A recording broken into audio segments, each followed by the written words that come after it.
report. Welcome to the show. Tonight, Donald Trump's former spokesman says Scott Morrison should replace Trump-hating Kevin Rudd as our next ambassador to the US after Morrison has met Trump in New York. And Morrison doesn't rule that out. Also on the show, Barnaby Joyce, and we'll cross to the opposition leader, Peter Dutton, his formal response to the budget, his speech and reply in about 30 minutes. He'll talk about immigration, finally taking on the issue that other Liberal leaders haven't dared. But first, Labor's shame continues, the total lack of leadership as hatred of Israel and with it Jew hatred takes hold in Australia like never before. Now on that, we actually have now at Melbourne University far-left academics forming a picket line to protect anti-Israel students who have occupied an arts building unlawfully and are chanting for intifada, understood as a terrorist war by Muslims against Israeli Jews.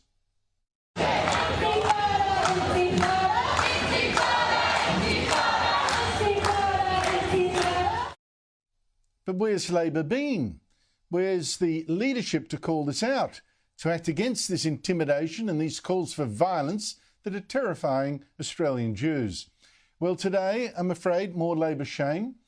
I told you last night that a Labor senator that we took in from Afghanistan, Fatima Payman, yesterday repeated a falsehood that Israel is committing genocide before repeating a truly genocidal slogan endorsed by the Hamas terrorist group calling for the destruction of Israel. This is a genocide, and we need to stop pretending otherwise. From the river to the sea, Palestine will be free. You know, it's astonishing that an elected politician in the Australian Parliament would wish the destruction of the only Jewish state in the world, a tiny country just the third the size of Tasmania. And what did Senator Payman expect would happen to its 7 million Jews? Now, true, there was some slight toughening of the Prime Minister's talk in response today after so much fence-sitting. Is it appropriate? No, it's not. What's appropriate is a two-state solution. But later in Parliament, Albanese went back to going soft again. Wouldn't even sack Payman from a key Foreign Affairs committee, despite her chanting for the destruction of one of our allies. Will the Prime Minister show strong, not weak leadership and remove Senator Payman from the Joint Standing Committee on Foreign Affairs, Defence and Trade? I've said very clearly that that slogan that calls for a single state is not appropriate. I mean, it's just not appropriate. I mean, seriously, chanting for Jewish Israel to be destroyed is not appropriate. I mean, get with it. I mean, in the Senate, I have to say, it was even worse from Foreign Minister Penny Wong. I mean, she's already disgraced herself by pushing Australia to be more pro-Palestine in response to, and almost as a reward for, the Hamas terrorist attack on Israel last November that slaughtered 1,200 Israelis, raped women, beheaded men, shot children in front of their parents, took hostages. And today it was more of the same. The opposition put up a very weak motion in response to Payman, didn't even condemn it by name. It just condemned the from the river to the sea chant. So even, I mean, Labor had to vote for it in the end. What else could it do? What, publicly endorse calls for Israel's destruction? Not yet. But here's what Wong did say today, just before that vote, about Payman's call, trying to soften what she said. This government represents the Australian community more completely than any government in this country's history. We're a government more than half women, more First Nations members than any government that has preceded us. We have members of Parliament from many different countries whose ancestries are from many different cultures. We have members of many different faiths. We are proud of how much we represent, the richness and the diversity of the Australian community. I hate that identity politics. I mean, is Wong suggesting that Payman being Afghan and Muslim, well, of course, that's why I should want Israel wiped out. And then you might conclude, if you believe that rubbish, oh, well, should we actually be importing more Afghans and Muslims? If this is what Labor reckons they're like, the hate they'd bring. Don't go too far down that thought, I think. Well, in fact, Wong seemed to excuse Payman feeling so angry that she did want Israel gone. Similarly, we have seen in this chamber and beyond the distress that so many Australians feel at what we are seeing in Gaza. I mean, what is Wong saying? Now, she did then say what she thought payment had specifically done wrong. She hadn't followed Labor policy. We want a two-state solution. The phrase "from the river to the sea" is not consistent with a two-state solution. And it is that solution which is needed for peace and security of Palestinians and Israelis alike. Oh, it's just not consistent. OK, so the Foreign Minister complains that a Labor Senator demanding the destruction of the Jewish nation isn't being consistent with Labor policy. That's the sin.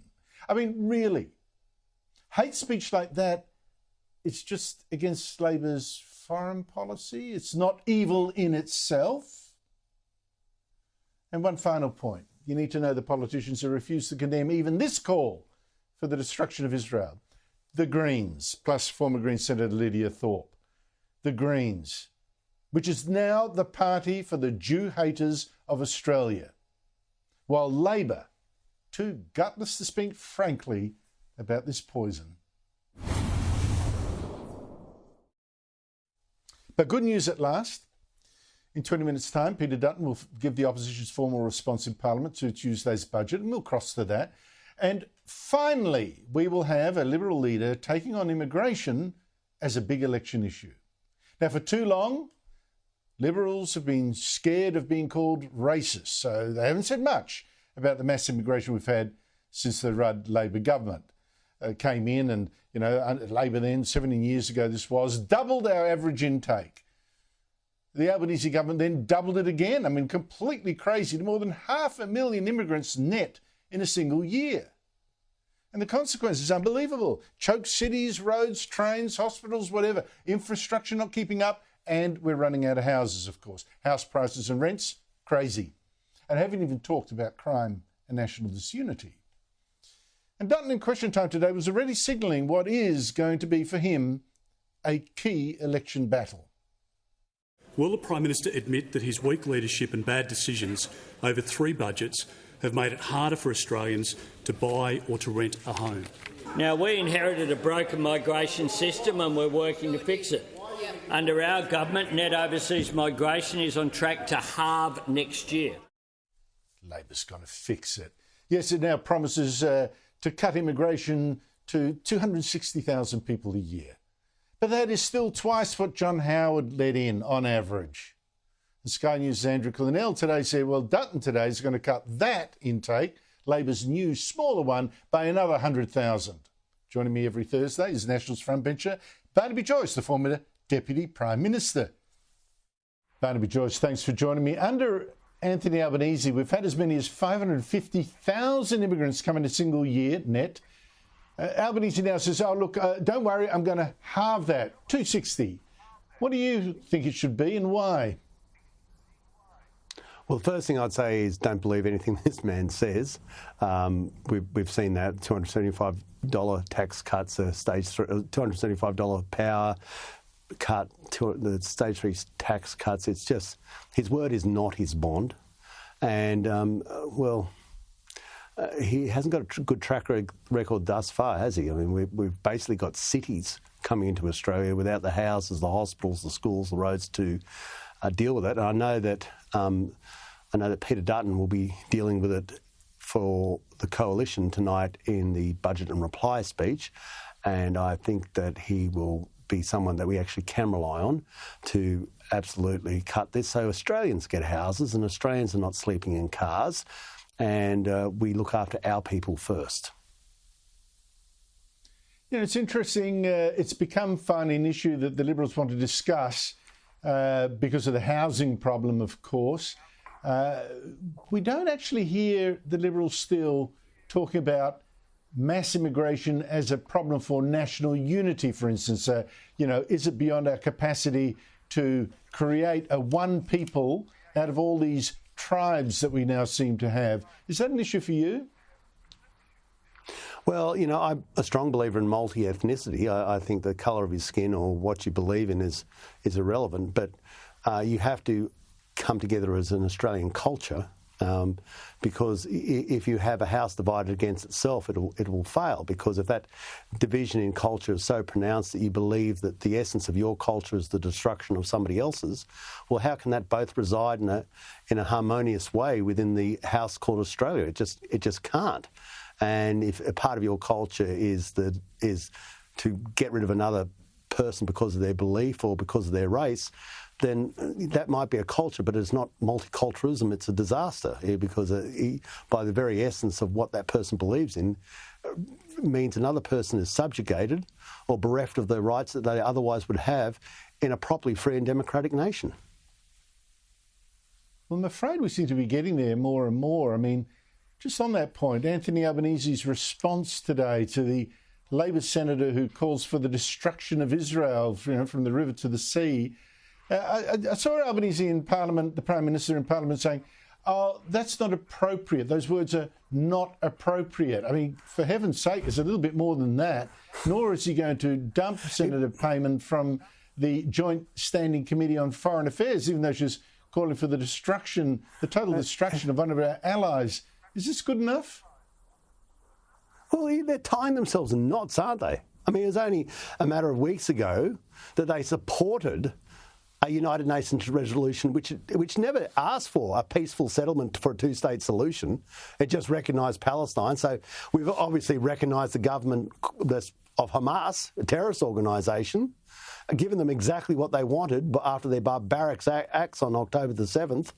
And, and now there's this sort of prevaricating confusion. Oh, well, some people need something different when they say from the Jordan River to the Mediterranean Sea. Maybe there's another country out there that's there. But if Hamas has rule from the Jordan River to the Mediterranean Sea, then they believe in the destruction of the State of Israel in all that it represents, which includes the people, includes the Jewish people there. So you can't just sit idly by and watch this senator from the Labor Party say that. I mean, he has to publicly reprimand her in the strongest possible terms to give confidence to the Australian people about his strength of character and his fortitude in not having anti-Semitism rise again in Australia. Now, I know he doesn't believe in anti-Semitism, but he's got to show the strength to fight against it. And he hasn't shown that. He's shown himself to be a very weak man. Barnaby Joyce, thank you so much for your time. Always a pleasure. After the break, Scott Morrison meets Donald Trump, like Ambassador Kevin Rudd can't. And a former Trump spokesman warns if we want things from a re-elected President Trump, you better give Morrison Rudd's job. One of the people closest to Donald Trump when he was president has some advice. Make Scott Morrison our ambassador to the United States if Trump is elected president again in November, as seems very likely. And I'll talk to him in a second, because Morrison, the former Liberal Prime Minister, yesterday proved why he should indeed replace Kevin Rudd as our ambassador when Trump becomes president again. Morrison met Trump in New York and talked about Australia and the US needing our AUKUS defence deal for the nuclear submarines, especially with China's threats to Taiwan. Important message for Australia. And he said Trump was right on board, and the legal moves by Democrat prosecutors to try to get Trump jailed before the election seemed to pile on. Here he is. Oh, look, it's always good to see a friendly face when you're facing a bit of a pile-on, and former President Trump is certainly facing that at the moment. I mean, politics is a brutal business, and we're seeing that played out. I think when politics is being played out in the courts, I do find that a bit concerning, and I think we have. I think those institutions are there for very important purposes, and when they collide a bit, I get a bit worried about that. But this is their country; they'll play it the way they see fit. That's an important point, and Trump would have loved hearing it. So Morrison seems a man that Trump can deal with in our national interest. In contrast, there's our current ambassador, former Labor Prime Minister Kevin Rudd. Now, Rudd was picked by his old mate Anthony Albanese, even though before he became ambassador, Rudd had called Trump a traitor to the West and also called him the most destructive president in history and a man who drags American democracy through the mud and abuses Christianity to justify violence and on and on. And in fact, he said Trump was mentally unhinged. I think the general consensus amongst anyone concerned with the public policy process, domestic or international, thinks he's nuts. Now, when Nigel Farage reminded Trump of all this this year, Trump lashed out. I don't know much about him. I heard he was a little bit nasty. I hear he's not the brightest bulb, but I don't know much about him. But if he's at all hostile, he will not be there long. You know, it makes sense. And when Sky News US correspondent Annalise Nielsen asked Morrison, would he like to replace Rudd as ambassador? What was interesting was that he didn't actually rule it out, just the all political, all shucks kind of thing. Oh, that's not my role. That's not one I have any Kevin interest in. said, and he's here now. So sure, but no, I'm very happy with what I'm doing now, and as is my family. So I'm enjoying that. But where I can help, I'm keen to do that. For AUKUS in particular, obviously having been the founder of it, I want to make sure that we continue to connect who we need to connect to make this successful, and I'll work with everybody to achieve that. Anyone who wants to get AUKUS moving and making it happen, they're an ally of mine. Spoken like an ambassador, but someone who has worked for Trump as his White House spokesman as president says, yes, indeed, Morrison would be great. He's Sean Spicer, and I talked to him a short while ago. Sean Spicer, great to see you. Look, we've got an ambassador in Washington, former Prime Minister Kevin Rudd, who's called Donald Trump nuts, a traitor, the most destructive president in history. On the other hand, we've got another former Prime Minister, Scott Morrison, a man you know, who's just met Donald Trump again and says he's the victim of a disturbing pylon. Which of these two former Prime Ministers do you think would be the most effective ambassador for Australia if Donald Trump were elected, knowing Donald Trump as you do? I'm going to go with Scott Morrison on this one, Andrew. Look, I don't understand how any ambassador thinks that it's a smart idea to be critical of current or former leaders in the country that they're supposed to be a liaison to. It doesn't sound very smart of former Prime Minister, now Ambassador Rudd, to be coming into the United States knowing that President Trump is up, is going to be the candidate of the Republican Party, making enemies. It's just not good diplomatic protocol. But Sean, I have to say, Kevin Rudd made all those comments before he became ambassador. He's trying to row back now. But Donald Trump is seems to me, as an outsider, is very much a my team, no team kind of guy. Responds very touchily to criticism. Is he the kind of guy that would forgive and forget, that would say, oh, well, that was in the past? How would he respond to an ambassador he knows has abused him in the past? Because he was reminded of this by Nigel Farage on TV only a couple of months ago. I think it would depend on how, in this case, Ambassador Rudd approached him. So I think it would be up to Rudd to sort of reposition himself. Now, that's up to him. Does he want to do that? Will Trump give him the opportunity? But generally speaking, in my sort of experience, Trump's willing to give somebody who wants to make amends the opportunity. It just, the question is how real is that? How authentic is it?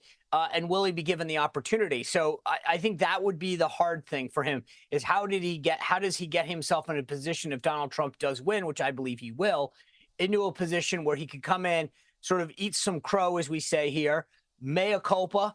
I was going to say Joe Hockey did a phenomenal job representing Australia. He understood the role.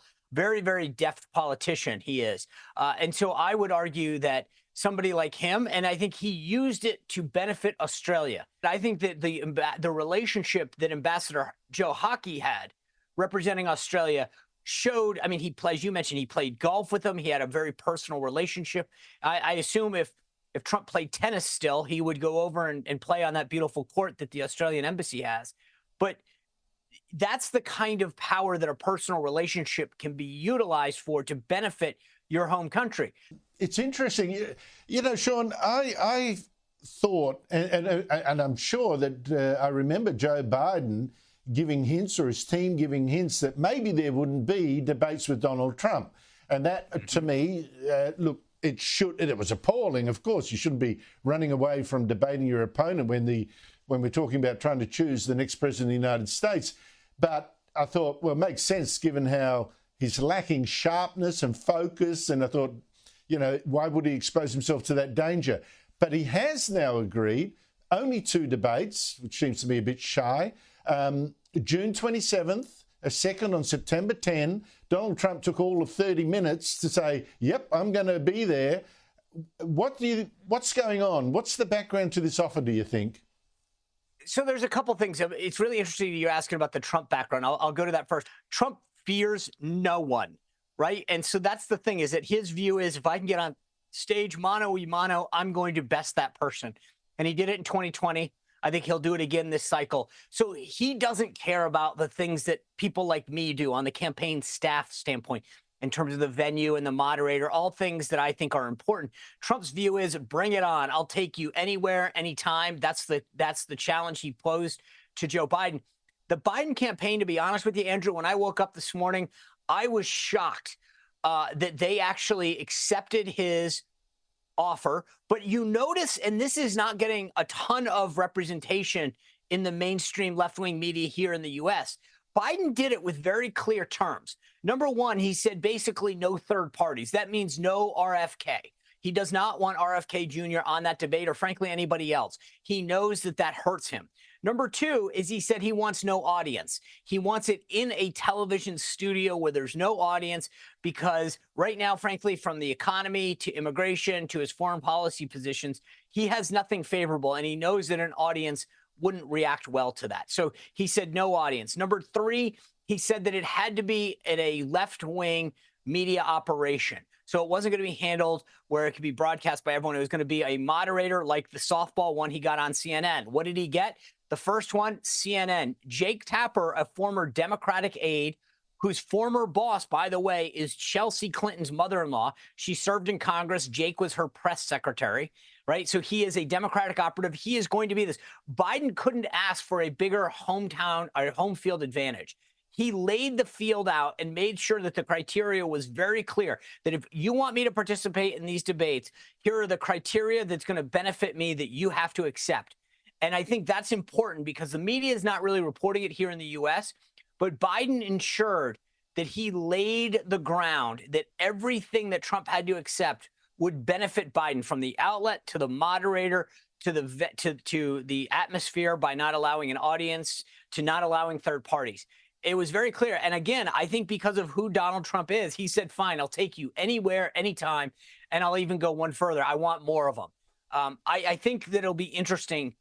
My only cautionary note, Andrew, is this. I think Trump's got to be careful, very careful, about not lowering the bar too low. At some point, if the bar merely becomes that Joe Biden has to show up and stand there for 60 minutes, that's going to be a disservice. Trump needs to lean into the fact that Biden's been in elective office for 50 years. He's a skilled debater, because Biden's trying to lay this thing like, oh, gosh, I got to be careful, and Trump can't do this and can't do that. I think Trump needs to set a trap for him, because the guy commits one or two gaffes during that first debate. I think that's where Biden's folks are going to be very, very worried that he shows his frailty mentally and physically early on, and that's going to hurt him. Sean Spicer, always great to talk to you. Thank you so much for your time. You bet, Andrew.